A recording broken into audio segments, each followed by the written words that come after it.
Sejarah perkembangan Monas. Monumen Nasional atau yang lebih dikenal sebagai Monas menjadi ikonnya kota Jakarta. Letaknya persis di tengah-tengah kota Jakarta. Monas dibangun pada tahun 1960-an dengan tinggi 132 meter. Pembangunannya bertujuan untuk mengenang perjuangan bangsa Indonesia pada masa revolusi kemerdekaan tahun 1945. Tugu Monas yang menjulang tinggi melambangkan lingga atau alu, dan pelatarannya berbentuk cawan melambangkan lumbung. Alu dan lumbung merupakan alat rumah tangga yang ada hampir di setiap rumah penduduk pribumi Indonesia.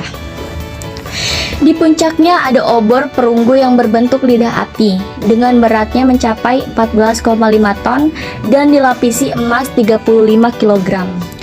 Obor ini sebagai simbol perjuangan rakyat Indonesia yang ingin meraih kemerdekaan. Sedangkan di lantai dasar Monas terdapat ruang museum sejarah perjuangan nasional.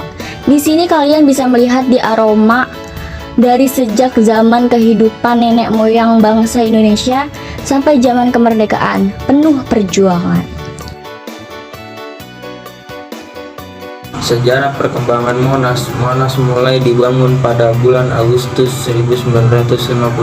Keseluruhan bangunan Monas dirancang oleh para arsitek Indonesia, yaitu Soedarsono, Friedrich Silaban, dan Ir.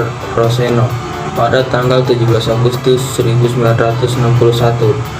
Monas diresmikan oleh Presiden Soekarno dan mulai dibuka untuk umum sejak tanggal 12 Juli 1975. Pada awalnya, Presiden Soekarno menggelar sayembara rancangan pembangunan Monas. Sayembara ini berhasil menarik banyak peserta untuk menyumbangkan hasil karya. Namun, hanya ada satu karya yang dipilih Presiden Soekarno, yaitu rancangan milik Friedrich Silaban. Presiden Soekarno menyebut rancangan Friedrich memenuhi kriteria. Lambang dan arsitektur Monas. Seperti yang dijelaskan di awal video, Tugu Monas punya ciri khas tersendiri. Karena arsitektur dan dimensi kewajiban kias kekhususan Indonesia, bagian paling utama dan paling menonjol adalah tugu yang menjulang tinggi dan pelataran cawan yang luas mendatar di atasnya. Tugu mempresentasikan lingga, aluk atau antan, sedangkan peralatan cawan mempresentasikan yoni atau lumpang berbentuk raksasa. Dalam masyarakat Hindu, lingga yoni melambangkan kesuburan, suatu dualisme yang menjadikan alam semesta seimbang yang juga dimaknai sebagai kehidupan. Lapangan Merdeka dipilih sebagai lokasi bangunan Tugu Nasional karena berbagai alasan. Titik lapangan Merdeka berada di tengah-tengah ibu kota. Selain itu, lapangan tersebut memiliki luas yang ideal dikelilingi oleh gedung-gedung penting pemerintah, serta memiliki nilai sejarah.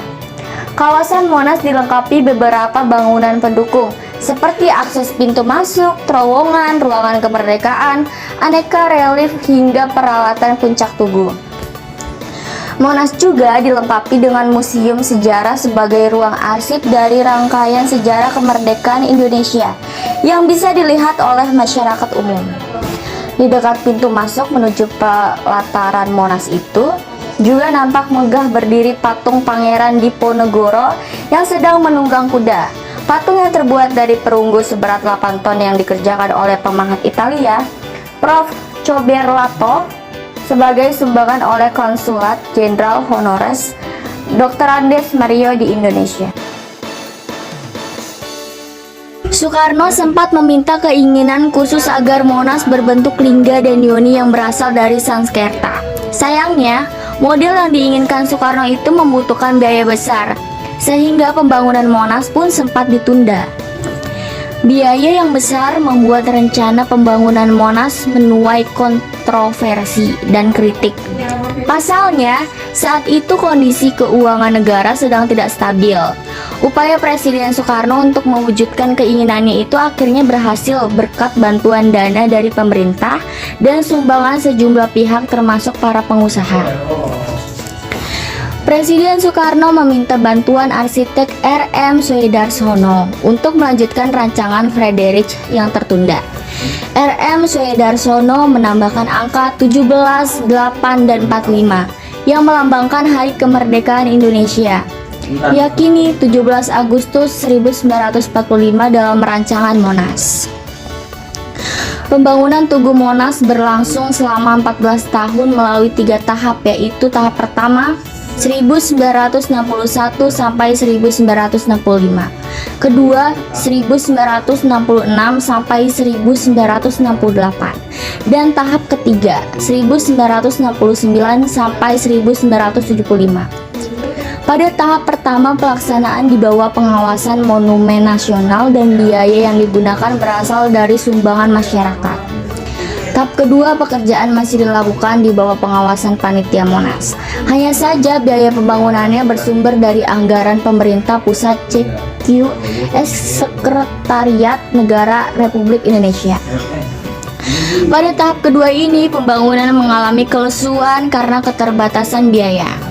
Tahap ketiga, pelaksanaan pekerjaan di bawah pengawasan Panitia Pembina Tugu Nasional dan biaya yang digunakan berasal dari pemerintah pusat CQ Direktorat Jenderal Anggaran melalui Repelita dengan menggunakan daftar isian proyek atau DIP.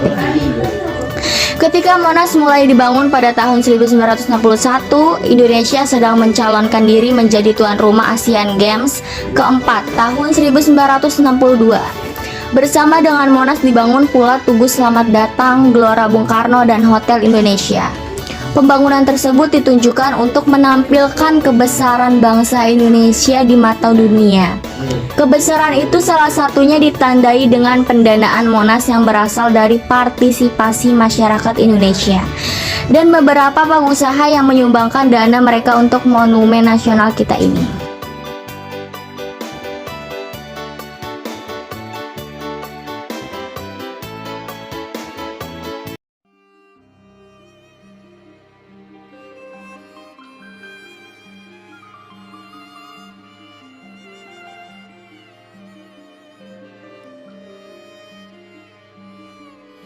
Dari yakinku teguh, hati ikhlasku penuh akan karuniamu,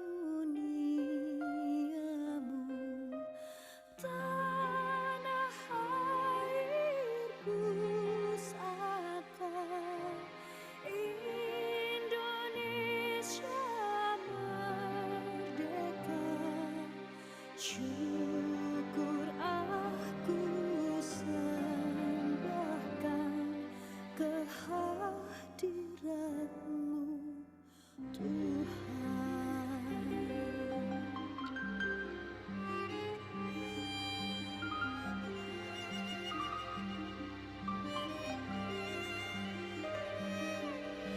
Dari yakinku teguh, cinta ikhlasku penuh akan jasa